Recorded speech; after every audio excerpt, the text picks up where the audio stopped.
పని ప్రదేశాల్లో ఉద్యోగినులకు వేధింపులు ఉంటే వెంటనే ఫిర్యాదు చేయాలని మహిళా శిశు సంక్షేమ శాఖ మంత్రి గుమ్మిడి సంధ్యారాణి మహిళా సిబ్బందికి సూచించారు. సచివాలయం 5వ బ్లాక్లో సహచర మంత్రులు అనిత, సవితతో కలిసి నిర్వహించిన ఉమెన్స్ డే వేడుకల్లో సంధ్యారాణి పాల్గొన్నారు. మహిళా ఉద్యోగులతో సరదాగా మాట్లాడారు, సెల్ఫీలు దిగారు. పని ప్రదేశాల్లో మహిళల భద్రత కోసం కట్టుదిట్టమైన చర్యలు చేపట్టామని వివరించారు. రేపు ప్రకాశం జిల్లా మార్కాపురంలో నిర్వహించే మహిళా దినోత్సవాల్లో సీఎం చంద్రబాబు పాల్గొంటారని తెలిపారు.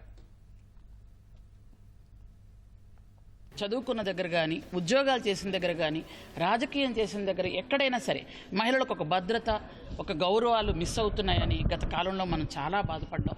ఎన్నో అత్యాచారాలు, అరాచకాలు చూసినటువంటి ఈ మహిళలకి ఈరోజు ఒక భద్రత, భరోసా వచ్చింది. కాబట్టి గౌరవ చంద్రబాబు నాయుడు గారు ఒక అన్నలా, ఒక తండ్రిలా ఎంతో గౌరవ మర్యాదలతో ఈరోజు ఏ పదవులు ఇచ్చినా, ఏ ఉద్యోగాలు వచ్చినా పిల్లలకి స్కూల్స్లో కూడా ఈరోజు అన్ని రకాలుగా క్రమశిక్షణతో అందరినీ ముందుకు తీసుకెళ్తున్నారు. కాబట్టి అందరం సంతోషిస్తున్నాం. ముఖ్యమంత్రి గారే స్వయాన 8వ తారీఖు మార్కాపురంలో బీసీ వెల్ఫేర్ తరఫున కూడా 1,02,000 మందికి టైలరింగ్ ట్రైనింగ్ ఇస్తూ వారికి అందరికీ కుట్టు మిషన్ కూడా పంపిణీ చేయబోతున్నాం. ముఖ్యమంత్రి గారు కోరుకునేది ఒక్కటే, ప్రతి స్త్రీ వ్యాపారవేత్త కావాలి.